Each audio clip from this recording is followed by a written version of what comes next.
जी नमस्कार। हाँ, नमस्कार सर, नमस्कार। हम बातचीत कर रहे हैं कवि लेखक आलोचक डॉक्टर अनिल पुष्कर जी के साथ कोलकाता से।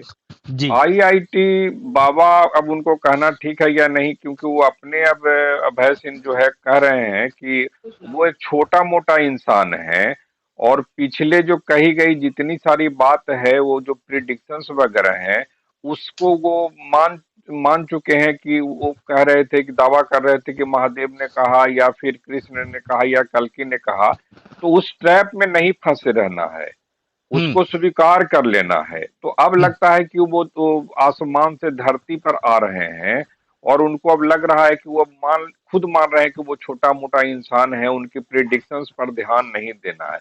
तो अब हुँ। आपको क्या लगता है कि क्या रामकृष्ण परमहंस, स्वामी विवेकानंद की जो बात थी, या फिर और देवेंद्रनाथ टैगोर, तमाम जितने जो लोग थे कि कहते थे कि दरिद्र नारायण को देखिए, आसपास के जो सबसे अंतिम में पायदान का जो आदमी है, पीछे जो पीछे का आदमी है, पिछली पंक्ति का आदमी है, क्या उस तरफ आ रहे हैं आईआईटीएन अभय सिंह जी?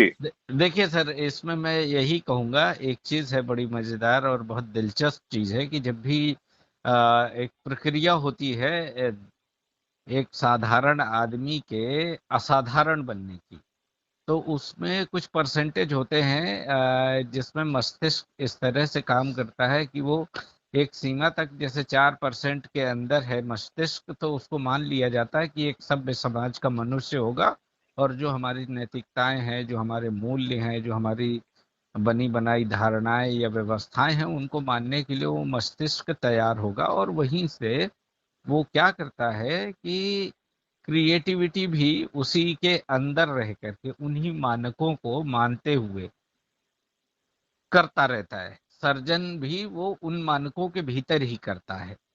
और जैसे ही ये प्रतिशत ऊपर जाता है, ये बड़ी अजीब सी बात है। इसको साइकोलॉजिकल तरीके से भी अगर आप कहेंगे तो आप देखिएगा कि जितने भी लोग पागलपन की अवस्था से गुजरे हैं, वो ज्यादातर जो अतिशय बौद्धिक रूप से, अभी तक तो ये माना जाता रहा है कि 1% से अधिक अपनी पूरी ऊर्जा का, यानी मस्तिष्क के भीतर जितना भी संचार हो रहा है ऊर्जा का, उसका 1%, और मस्तिष्क के भीतर जितना बड़ा हिस्सा है स्मृतियों का, उसका यानी मेमोरीज का 1% ही हम इस्तेमाल करते हैं। अब इस 1% के भीतर कितनी गड़बड़ है और कितना बड़ा झोल है, इसको देखने की जरूरत है। कि जब एक बार मैं ओशो के संदर्भ से ही इस बात को शुरू करूंगा कि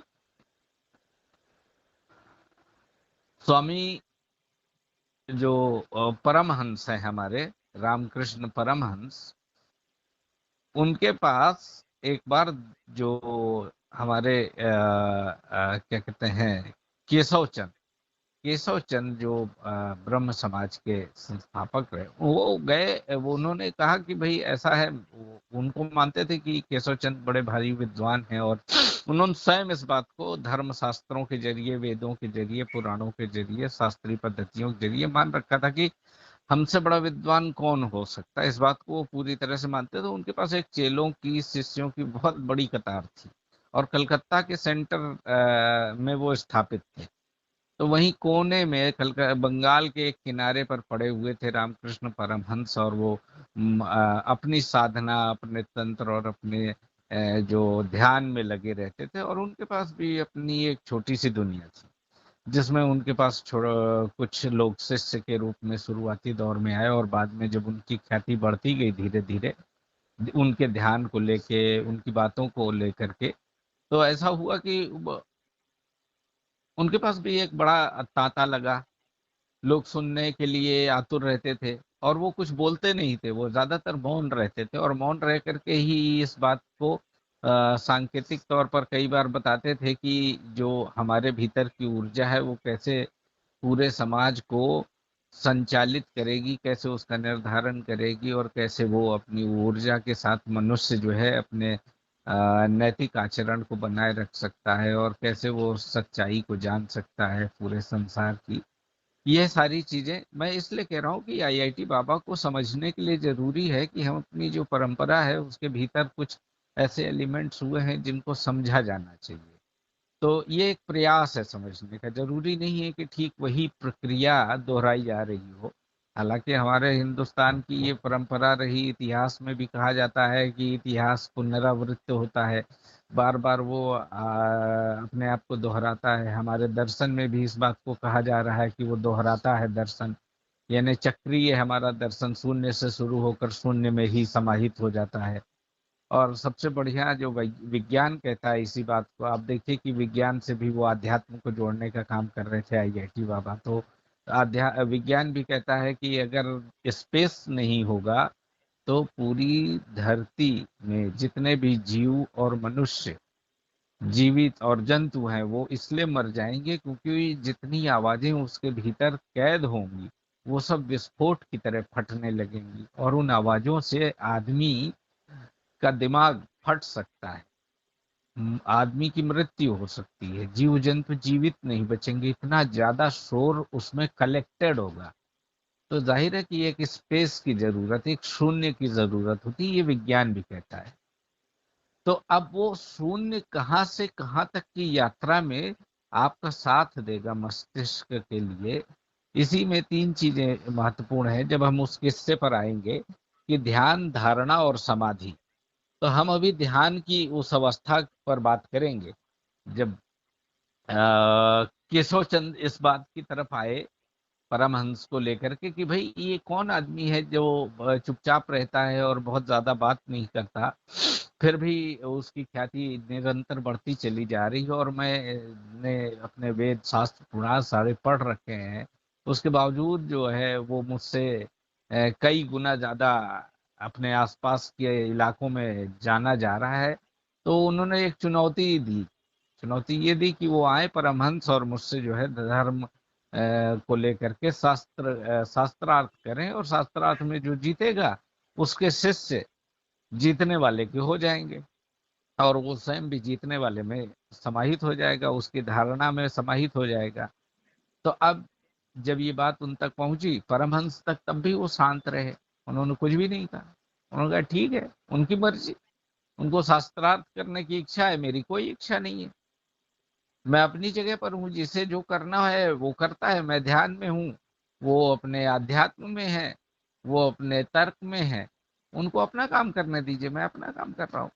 जब बहुत दिन हो गए तो केशवचंद के शिष्यों ने कई बार उनको उकसाया कि क्या बात है, आप जो है वहां जा नहीं रहे हैं और वो यहाँ आ नहीं रहे, तो शास्त्रार्थ कैसे संभव होगा, नहीं संभव है।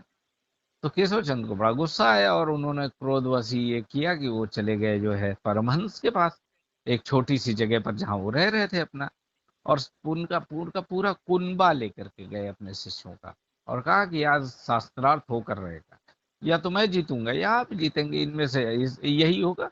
तो क्या आप शास्त्रार्थ के लिए तैयार हैं? तो परमहंस ने कुछ भी नहीं कहा, उन्होंने कहा कि आप क्या जानना चाहते हैं ये बताइए। तो आप इसके पहले की प्रक्रिया में आप आइए। जैसे ही केशव चंद उन तक पहुंचते हैं, वो देखते ही केशव चंद को गले से लगा लेते हैं। तो सारे शिष्यों में खलबली मच जाती है, परमहंस के भी और इधर भी, कि ये क्या मामला है। और दौड़े हुए वो अपने द्वार तक गए और दौड़ते दौड़ते उनको गले से लगा लिया और बहुत देर तक लगाए रखा, और ऐसा प्रेम से भर गए और प्रेम से भर दिया जैसे कि कुछ अद्भुत घटित हुआ हो।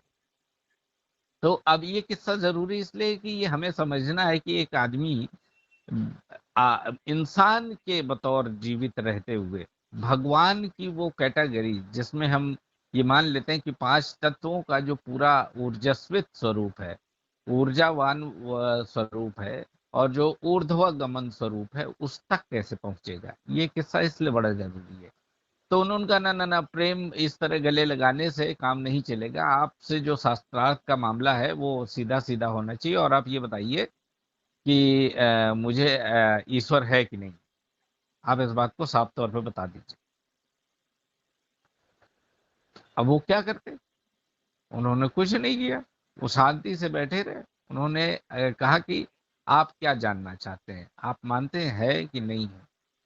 तो उन्होंने कहा कि मैं आपसे जानना चाह रहा हूं।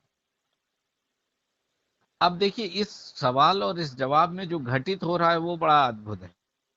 वो कुछ भी कहने की इच्छा से भरे हुए नहीं है, वो ध्यान में है और वो उनको लगातार ध्यान में ले जाना चाहते हैं। उन्होंने प्रेम पूर्ण तरीके से उनको अपने वश में करने के लिए कहिए या अपनी ऊर्जा से उनको सक्रिय कर दिया पूरी तरह से, और कुछ कहा नहीं कि है या नहीं। उन्होंने कहा कि बस एक चीज मैं मानता हूँ, आज आप मेरे इस द्वार पर आए, मैं धन्य हो गया, मैं प्रेमपूर्ण हो गया, मैं आनंद से भर गया, और मुझे तो ईश्वर आप में दिखाई दे रहा है। मुझे तो मेरा ईश्वर ही मिल गया है। अब मुझे इससे ज्यादा क्या चाहिए?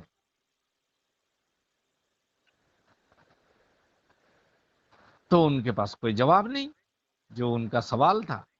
अब उन उस सवाल से ज्यादा वो कुछ कर नहीं पा रहे थे। उनके शिष्यों में भी खलबली मच गई। अरे, उन्होंने तो अब इनका अगला सवाल क्या है? अगला सवाल केशवचंद का था, तो आप क्या मानते हैं कि आप पराजित हो गए हैं मुझसे और मैं विजयी हो गया हूं? तो उन्होंने कहा, भगवान से कौन जीत सका है? इंसान की क्या मजाल कि भगवान से जीत जाए? ये पराजय और विजय का सवाल ही नहीं है, और सवाल उठता ही नहीं। भगवान से कैसी पराजय? भगवान से तो प्रेम पूर्ण और भगवान से तो अर्थपूर्ण तरीके से मिला जाता है। भगवान से आनंदमय होकर मिला जाता है। भगवान का तो ध्यान किया जाता है। भगवान से हम लड़ थोड़ी सकते हैं। इसमें कोई युद्ध का तो मामला ही नहीं है। और ऐसे में उन्होंने जब बार बार इस बात का जिक्र किया कि भाई शास्त्रार्थ के लिए आप तैयार रहिए और साफ साफ बताइए भगवान, तो बोले भगवान मेरे सामने खड़ा है, मैंने आपको कहा आप पूजनीय हैं और आप ईश्वर हैं, मैंने ये मान लिया है। अब आपकी क्या इच्छा है वो बताएं। ये बताइए कि आप विजित मानते हैं स्वयं को कि नहीं? अब देखिए, सवाल उलट गए हैं। रामकृष्ण परमहंस ने उनसे कहा कि आप क्या मान रहे हैं कि आप विजित हैं, और आपके सामने जो खड़ा है वो पराजित है। अगर आप ईश्वर होकर ये मानते हैं कि आपने किसी को पराजित किया है, क्योंकि मैंने तो आपको ईश्वर माना है, तो मैं पराजित हो गया। अगर ईश्वर मानता है ऐसा, मेरा भगवान ऐसा मानता है कि मुझे उसने पराजित किया है, तो इससे बड़ा सुकून, इससे बड़ा सुख, इससे बड़ी बात कुछ नहीं हो सकती कि उसने मुझे स्वीकार कर लिया, अपने हृदय में बसा लिया। अब मुझे क्या चाहिए? इसके बाद तो जो आलम था केशव चंद का, वो उनके चरणों में गिर गए, बोले मुझे क्षमा कर दीजिए, और आंसू बहाने लगे और कहा कि मैं बहुत छोटा व्यक्ति हूं आपके सामने। आपने मुझे वो शिक्षा दी है जो जीवन में शास्त्रार्थ से नहीं पाई जा सकती, जो शास्त्रों में नहीं लिखी हुई है, जो वेदों से नहीं हो सकती। वो व्यवहार में है, मनुष्य होने का व्यवहार, मतलब इंसान बनने का।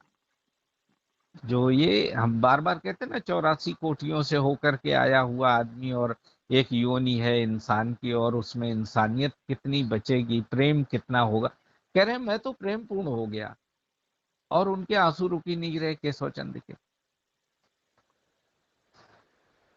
ऐसे में उनके शिष्य अब उनके साथ हो गए, और वो उनके भीतर घुल मिल गए बिल्कुल। रामकृष्ण परमहंस को कहा कि मैं आपसे कहता हूं, आप मुझे अपना लीजिए। मैं अज्ञानी था, मैं आपसे शास्त्रार्थ करने कहां से कहां चला आया। मैं मूढ़, मेरी अज्ञानता को क्षमा कर दें। मैं आपके ध्यान को समझ नहीं सका, मैं आपकी इंसानियत को भी नहीं समझ सका, मैं आपका प्रेम स्वीकार नहीं कर पा रहा हूं। मेरी मैं इतना तुच्छ व्यक्ति, माने आप देखिए कि कहां से कहां विद्वत्ता का एक जो स्तर है। जैसे अभी अभय के साथ क्या हो रहा है, अभय के साथ बड़े बड़े ये जो पांडित्यपूर्ण स्थिति वाले लोग हैं, चैनल पे जाकर उसके साथ अभद्रता करते हैं, उसे चुनौती देते हैं, उसे बार बार अहंकार के साथ उसकी बेइज्जती करते हैं, ये वो स्थितियां कि तुम बताओ तुम कैसे कल की हो, तुम बताओ कि तुम कैसे ईश्वर हो, कि तुम बताओ। अब देखिए यही चीज मैंने आपको पूर्व निर्धारित तरीके से परमहंस और केशव चंद के बीच में बताई। इसी तरह से आपको मैं इस मामले में एक और किस्सा सुना दूं ताकि ये स्पष्ट हो जाए हमारे आपके बीच में भी और हमारे बातचीत के जरिए उन लोगों के साथ में कि ये जो धैर्य, ध्यान और धारणा है, इसका कितना बड़ा असर हमारे जीवन के साथ जुड़ा हुआ है, हमारे मस्तिष्क से जुड़ा हुआ है। और ऐसा माना जाता था, मैं आपको बढ़िया बात बता रहा हूँ कि वो इतने पागल थे, इतने अधिक पागल थे कि वो अपने पागलपन में कुछ भी करते थे। मतलब उनके शिष्य परेशान होते थे उनके पागलपन से कि ये आदमी भगवान कैसे हो जाएगा, ये कैसे भगवान हो सकता है, वो इतना पागल आदमी।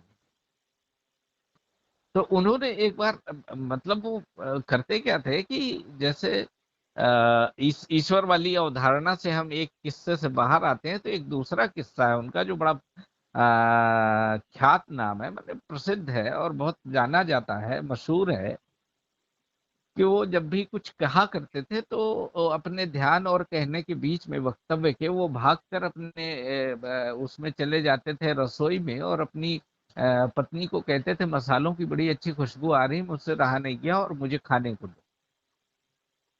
रामकृष्ण परमहंस। और पत्नी बड़ी जोर गुस्साती थी उनसे कि भाई ऐसा मत करिए, आप आपके शिष्यों के सामने आप ऐसा करते हैं, ऐसा उजागर करते हैं जैसे आप एकदम अनाड़ी और मूर्ख आदमी हैं।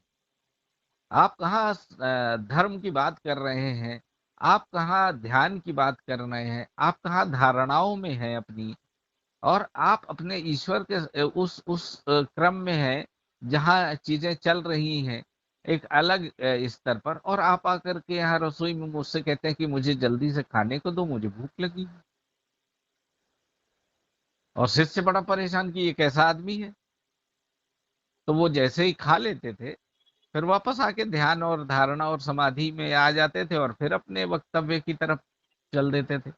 तो उनके वक्तव्य बड़े प्रसिद्ध थे इस मामले में कि एक आदमी को प्रेम से, सौहार्द से कैसे जीता जा सकता है, अपने ध्यान से कैसे चीजों को समझा जा सकता है, कैसे रहस्यों को उनका मानना था कि जीवन रहस्य है और रहस्य से कोई गुत्थी सुलझाई नहीं जानी चाहिए।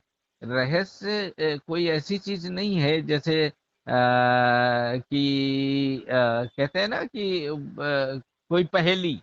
तो जीवन कह रहे हैं कि कोई पहेली नहीं, रहस्य है। पहेली नहीं कि हम सुलझा दें, रहस्य को जिया जाता है, रहस्य में ध्यान में हो जाते हैं, और रहस्य है जीवन। तो रहस्य में प्रेम है, उद्घाटित होता है वो सब कुछ। वो बड़ा अद्भुत किस्सा है इनका। तो शिष्यों ने अब उन्होंने अपनी पत्नी को एक बार जब बड़ा गुस्सा गई और बाहर तक निकल आई रसोई से कि ये कैसा गुरु तुम लोगों ने रखा हुआ है कि ये भूख के मारे बिलबिलाता हुआ रसोई में चला आता है और तुम लोग भी इस पागलपन में शामिल हो। इसको क्या परमार्थ की इच्छा, ये क्या बताएगा ईश्वर क्या है माने। अब सोचिए, मतलब अद्भुत बात है, पागलपन का वो स्तर। तो अब उन्होंने कहा कि देखिए ऐसा है, मैं अपनी सारी इंद्रियों को अपने वश में कर चुका हूं, केवल एक इंद्रिय छोड़ रखी है जो निरंतर दौड़ रही है, मेरे पूरे शरीर में नहीं, मेरी आत्मा में नहीं, मेरी ऊर्जा के साथ दौड़ रही और असीम मतलब उसके साथ दौड़ है उसकी, मेरे पूरे सृजन में, मेरी पूरी जो सांसें हैं उसमें वो ऊर्जा लगातार बह रही है, संचारित हो रही, और मैं उसी से जीवित। और वो ऊर्जा है भूख। जब तक मैं भूखा रहूंगा, जब तक मैं खाता रहूंगा, तब तक मैं जीवित रहूंगा और तब तक मैं इस ध्यान में रहूंगा ईश्वर के। और पत्नी को कहा कि जिस दिन मैं मुख मोड़ लूं, ये समझ लीजिए कि आप तीसरे दिन मैं समाप्त हो गया। अपनी उस इंद्रिय पर मैंने अपना नियंत्रण पा लिया और मैंने अपनी आत्मा को अपने शरीर से हटा लिया है। यानी सारी इंद्रियों पर विजित, जिसको कहते हैं, हो जाना, और सारी इंद्रियों को अपने वश में कर लेना और त्याग देना इस देह को। तो काफी समय बाद ये हुआ कि पत्नी ने जब एक बार उनको भोजन दिया तो उन्होंने मुख मोड़ लिया। तो पत्नी को बहुत समय पहले की कही गई ये बात याद आई कि उन्होंने ऐसा कहा था, और देखा कि तीसरे दिन रामकृष्ण परमहंस ने अपनी देह का त्याग कर दिया। तो आप देखिए कि एक तरफ इस तरह का इंसान है जो असीम पागलपन जिसको बोलते हैं। अब आप, मैं पहले एक जो बात कही थी पिछले लेक्चर में तमाम अराजकता को लेकर के, इस बार देखिए पागलपन को लेकर के कि ईश्वर को पाने के विभिन्न रास्ते हैं, और ईश्वर को समझने के या स्वयं में ईश्वर को खोजने के अहम ब्रह्मास्मि और इस तरह के जो मनोभाव है, मनोजगत है, और वो मनोजगत आदमी के भीतर ही पैदा होता रहता है, और आदमी के भीतर से ही वो इस पूरे संसार में आता जाता रहता है, प्रवाहमान रहता है। अब आपको मैं इसी क्रम में वो उस किस्से की तरफ ले जाऊंगा जहां दो बड़े विद्वान, यानी एक तरफ जो देवेंद्रनाथ हैं और एक तरफ जो है रविन्द्रनाथ, एक तरफ विवेकानंद है। तो देवेंद्रनाथ रविन्द्रनाथ के दादा तक के पास गए थे उलाहना करते हुए कि भैया ईश्वर के बारे में बताओ मुझे, और वो भी वहां खड़े हुए। तो इसी तरह विवेकानंद एक बार रात के दौड़े चले आए देवेंद्रनाथ के पास इस मामले में, कहा जल्दी बताइए ईश्वर है कि नहीं है। देवेंद्रनाथ चौंक गए, बोले ये क्या समय है, न रात न दिन देखते हो, न दोपहर देखते हो, न सोना न जागना, जब देखो तब ईश्वर है कि नहीं बताओ, है कि नहीं बताओ, कभी भी चले आ रहे हो। वो रोज यही करते थे, नदी पार करें इधर आ जाए, बोले ईश्वर है कि नहीं बताओ। और उनकी हालत खराब हो गई देवेंद्रनाथ की ये सुन सुन करके कि क्या तरीका है ये, विवेकानंद का पागलपने की अति पर है। तो वो कुछ कह नहीं पाए। तो कह रहे हैं जब आप ये बता ही नहीं सकते कि ईश्वर है कि नहीं है, आप तो खुद ही संदेह में है, आप तो खुद ही संकोच में, आपको तो पता ही नहीं है, तो आपसे जानना क्यों मुझे, मैं चला। तो विवेकानंद चले गए परमहंस के पास इसी क्रम में, और परमहंस के पास जाकर के पूछा उन्होंने कि भाई आप ही बता दीजिए ईश्वर है कि नहीं है। अब परमहंस को देखिए वही किस्सा आप देखिए कि कहा मैं एक और बात कह रहा था और कहा विवेकानंद के साथ अब ये आर्गुमेंट है ईश्वर का।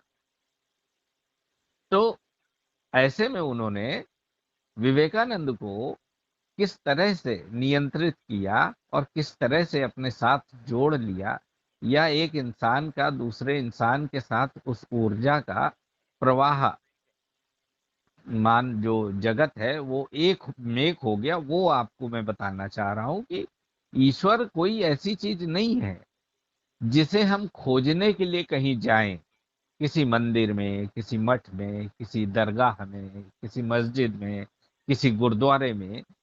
यही चीज बार बार वो कल्कि के रूप में कह रहा है कि मैं तो कल्कि हूं।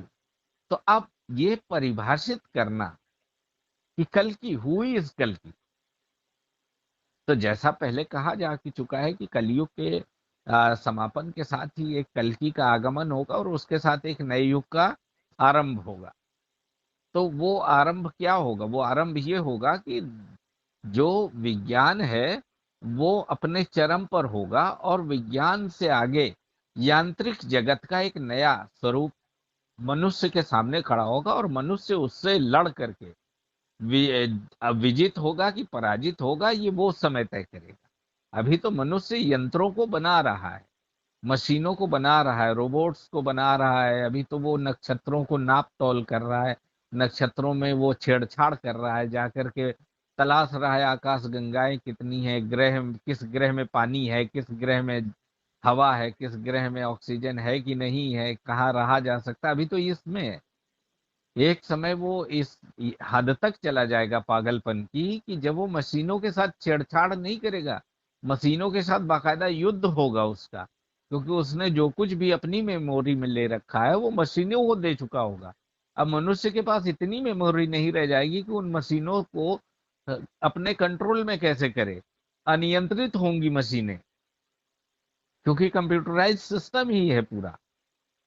और वो जिसको कहते हैं ना सुपर कंप्यूटर, तो सुपर कंप्यूटर का भी वो एक्स्ट्रा ऑर्डिनरी वर्जन होगा। तो मैं ये बात इसलिए कह रहा हूं कि विवेकानंद जब परमहंस के पास गए इस बात को जानने के लिए कि ईश्वर है कि नहीं है, तब उन्होंने ऐसे में उनकी गर्दन दबोच ली, विवेकानंद की, और कहा तुमको इसी समय जानना है।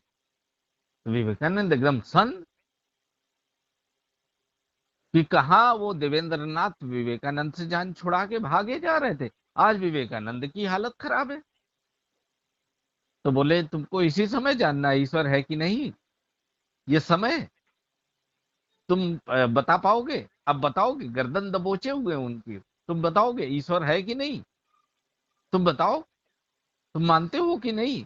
ये समय है जानने का, तुम ही जान सकते हो, तुम बताओगे मैं मानूंगा। अब वो कसमकस में कि वो हाँ बोले कि ना बोले। विवेकानंद ने सोचा ही नहीं था कि मेरे साथ ऐसा हादसा होगा। ये तो बड़ा पागल आदमी है परमहंस। परमहंस तो अद्भुत पागल, उन्होंने दबोच रखी है गर्दन की, जल्दी बताओ नहीं मार देंगे। ईश्वर होगा तो जीवित बचोगे तुम्हारे भीतर, अगर ईश्वर होगा, नहीं होगा तो नहीं होगा, तुम इंसान होगे मर जाओ। अब विवेकानंद पसीना छोड़ दिए। विवेकानंद हाँ बोल पाए ना बोल पाए। विवेकानंद अब जब आ गए इस कश्मकश में, है या नहीं है, तो परमहंस ने कहा कि तुम जब यही नहीं जानते समय को कि कौन सा समय है, कैसा संदेह है तुमको दिमाग में कि ईश्वर है कि नहीं है, तो मैं तुमको क्या बताऊं। तुम इस अभी धारणा में नहीं आ पाए हो। और ये कहते कहते उन्होंने उन कहा कि मैं बताता हूं, और 1 लाख सीने में मार दी विवेकानंद के। विवेकानंद बेहोश हो गए। जब वो होश में आए 3 घंटे बाद, तो परमहंस के चरणों में थे वापस, और कहा मैं मान गया कि ये जो जीवन मुझे 3 घंटे बाद मिला है, मैं बदल गया हूं।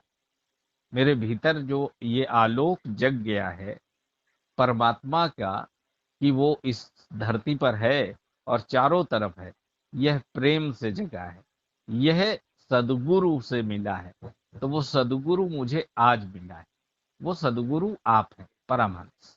तो अब ये देखिए कि जहां आप उस आदमी को कल्कि के रूप में, और कल्कि कहता है कि मैं ही शिवा हूं, मैं ही शक्ति हूं, मैं ही कल्कि हूं, और वो आज आप जैसा कि आपने मुझे खुद बताया, इस बात की तरफ संकेत किया कि वो कह रहा है एक साधारण मनुष्य है।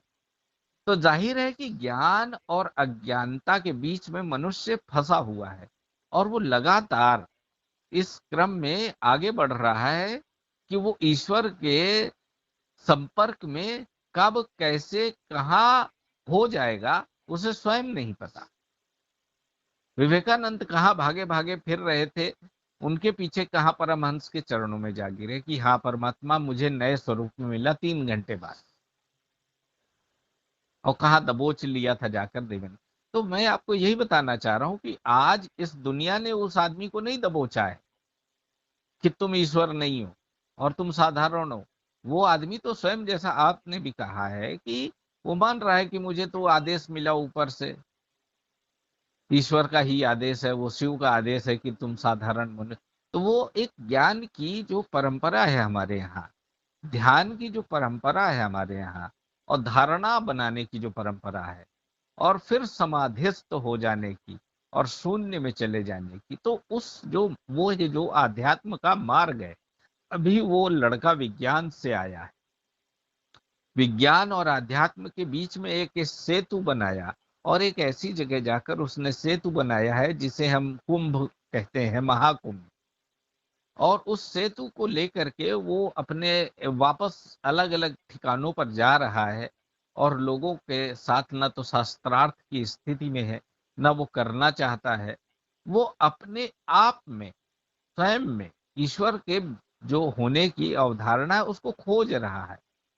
और जिस दिन वो इस बात को खोज लेगा कि वास्तव में ईश्वर को इस पूरे जगत को बचाने में कैसे इस्तेमाल किया जा सकता है, तब मैं आपको बता रहा हूं कि वह सच मायने में विज्ञान और अध्यात्म के बीच में एक बड़ा अहम भूमिका निभाने में कामयाब होगा।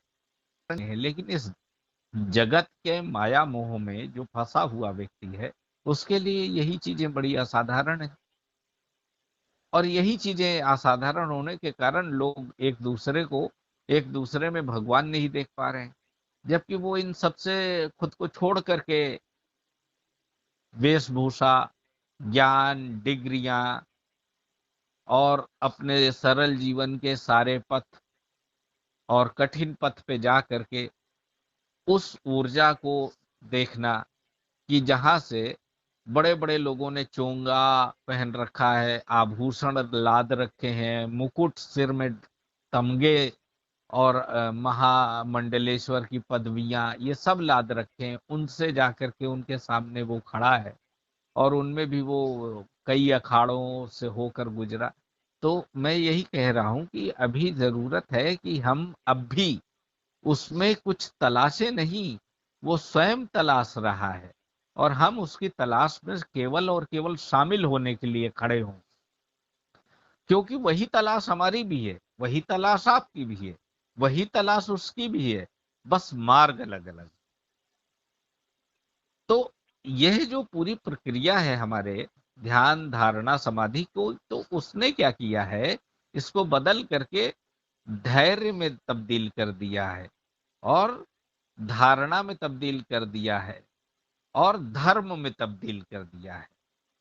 इसी तरह से उसने सत्य के साथ संयम जोड़ दिया है और साधारणपना जोड़ रखा है। यानी संयम हो, साधारण हो और सत्य हो, वो शिव तो लेके चल रहा है। तो आपको हमको ये चीजें समझनी होंगी लगातार कि वो सवाल उठाता है और हम उन सवालों में आकर के अपने भीतर भी अपने सत्य को उजागर कर रहे हैं, उसके भी सत्य को उजागर कर रहे हैं और फिर दोनों सत्य एक दूसरे से टकरा भी रहे हैं। ये बड़ा अद्भुत है कि अलग अलग कहाँ देवेंद्र नाथ, कहाँ हमारे परमहंस, कहाँ विवेकानंद, कहाँ ओशो, आचार्य रजनीश, जो सत्य पर एक अलग ही या ईश्वर को लेकर एक अलग ही अवधारणा प्रकट करते हैं। तो इनके बीच में कहीं हम लोग हैं और हमारा ये जो चेतना का जगत है, इसमें हम विचार ही कर रहे हैं। हम किसी निष्कर्ष में नहीं पहुंचेंगे और हम कभी किसी निष्कर्ष पर पहुंच ही नहीं सकते, क्योंकि जहां पर हमारा अंत होगा विचारों का, वहां से फिर नए विचारों का जन्म होगा।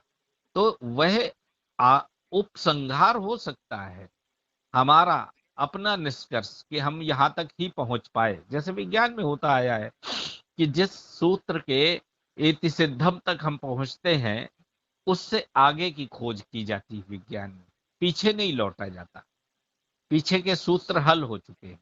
उसी तरह अध्यात्म में भी जीवन का जो अध्यात्म है, हम जहां पहुंच चुके हैं वहां से हम अपने अनुभवों को आगे ले जाते हैं, पीछे नहीं हम लौट कर आते और तब हम जाकर के इस संपूर्ण जगत की पूर्णता को पूरी तरह से प्राप्त कर पाते हैं।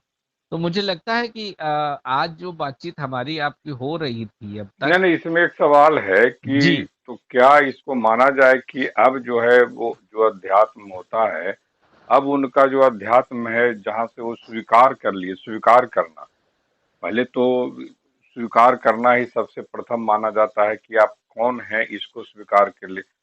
अध्यात्म में पहला लक्षण माना जाता है कि आप मान लेते हैं कि आप वहां पर कुछ भी नहीं हैं, आप शुरुआत कर रहे हैं जहां से सुनने की बात होती है।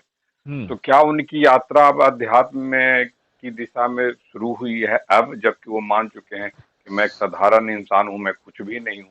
पहले जो इतना तमगा अब लेकर के मैं चल रहे आपको, थे जी, मैं इस कि पर आपको एक बड़ी मजेदार बात बताता हूँ। इसके लिए मनोजगत का एक विश्लेषण है जो शुरुआत ही मनोविज्ञान के इतिहास से होती है और मनोविज्ञान के इस जगत में हम जब आएंगे तो तमाम बार यह सर्वेक्षण या परीक्षण किया जाता है हमारे मन का कि कोई आदमी पागलपने की हद तक कैसे। अब दो तीन तरह के पागलपन हैं। एक पागलपन वो है जिसमें मनुष्य केवल क्रियाएं करता है, उसे भूख नहीं लगती, वह जगत के किसी भी क्रियाकलाप में शामिल नहीं होता। यानी वो रोजमर्रा की जिंदगी में किसी भी तरह से आपके साथ न बातचीत करता है, ना आपके साथ कहीं जाता आता है, न पढ़ाई करता है, न लिखाई करता है, न कुछ करता है। वो पागल है, वो अपने में मगन रहता है। एक दूसरे किस्म का पागल होता है। एक दूसरे किस्म का पागल कहा जाता है, ये मनोजगत की बात मैं बता रहा हूँ, साइकोलॉजिस्टों ने कही है, मैं नहीं कह रहा। एक दूसरे किस्म का पागल वो होता है जो जिस काम में लगा रहता है वो उसी काम में रात दिन लगा रहता है। उसको दीन दुनिया से कोई मतलब नहीं। उसको इस बात से कोई फर्क नहीं पड़ता कि उसने कब खाया, कब पिया, कब सोया, कब जागा। उसको इस बात की भी फिक्र नहीं होती कि उसने खाया भी है कि नहीं। वो अपने काम में लगा हुआ है और उसे सिद्ध करना है। वो एक अलग तरह का पागलपन। एक तीसरे किस्म का पागलपन है, और वो है इस दुनिया को जानने का। इसमें आदमी दोनों के बीच में जानने और ना जानने, यानी जिसको आप स्वीकारोक्ति बोलते हैं, तो स्वयं वो स्वीकार भी कर रहा है कि मैं मनुष्य हूं, और वो जानना चाहता है कि इस जगत में मनुष्य ही लगातार ईश्वर के रूप में अवतरित होता आया है, और मनुष्य ही ईश्वर का रूप हो गया है। तो वह कब ईश्वर हो जाएगा और कब मनुष्य की श्रेणी में रहेगा, यह तीसरे तरह का पागलपन है। और यह अद्भुत पागलपन है, इसमें किसी की क्षति नहीं है। यह ज्ञान की वो परंपरा है, आध्यात्म की परंपरा, भक्ति की परंपरा है। हमारे यहाँ गुण की परंपरा, सगुण और निर्गुण की परंपरा यही रही है। और इसके अनेकों मार्ग और पंथ बनते चले गए हैं। ये अद्भुत किस्म का पागलपन है जिसमें धर्म भी है, आध्यात्म भी है, विज्ञान भी है। और इसमें आप ये देखिए कि मनोविज्ञान भी है। ये अलग इसकी कैटेगरी, इसको आप नाप नहीं सकते। किसी अगर आप ऐसे आदमी को लेकर चले जाएं साइकोलॉजिस्ट के पास या साइकाट्रिस्ट के पास, और कहें कि बताइए कि ये पागल है या नहीं है, तो साइकोलॉजिस्ट स्वयं पागल हो जाएगा इस बात को नापने के लिए कि इसको मैं कितने प्रतिशत में रखूंगा। 4, 6, 8, 10, 15, 20, 25, 45, कितने प्रतिशत पागलपन की कैटेगरी में रखूं कि इसको मैं कहूं कि ये पागल है। ये एक अलग किस्म का पागलपन है। ज्ञान जो है वो उसकी विभिन्न धाराएं हैं हमारे यहाँ, और वही धाराएं हमें अपने अपने क्षेत्र में इस बात को सिद्ध कराती चली आ रही हैं कि हम कितने अधिक पागल हैं किसी चीज को जानने के लिए, या किसी चीज में उसमें अपनी जो ऊर्जा को लगातार बनाए रखने के लिए, या सिद्ध हस्त जिसे कहते हैं। तो ऐसे में ओशो का जो मानना है, ओशो कहते हैं कि सब कुछ तो देखिए, पागलपन जिसमें जितना ज्यादा होगा वह उतना ही दीवाना होगा, उतना ही मस्ताना होगा, उतना ही आनंदमय होगा, उतना ही प्रेमपूर्ण भी होगा, उतना ही वो जो है भक्तिमय होगा, और उतना ही वो रहस्यमय होगा। अब आप सोचिए कि ऐसे आदमी को आप आंक और भाप कैसे सकते हैं। तब तक नहीं कर सकते जब तक वो किसी को हानि न पहुंचा दे। तो ऐसा व्यक्ति किसी को हानि नहीं पहुंचाएगा। ये बात मैं भी कह रहा हूं, ये बात आप भी कहेंगे, ये बात वो साइकोलॉजिस्ट भी कहेगा।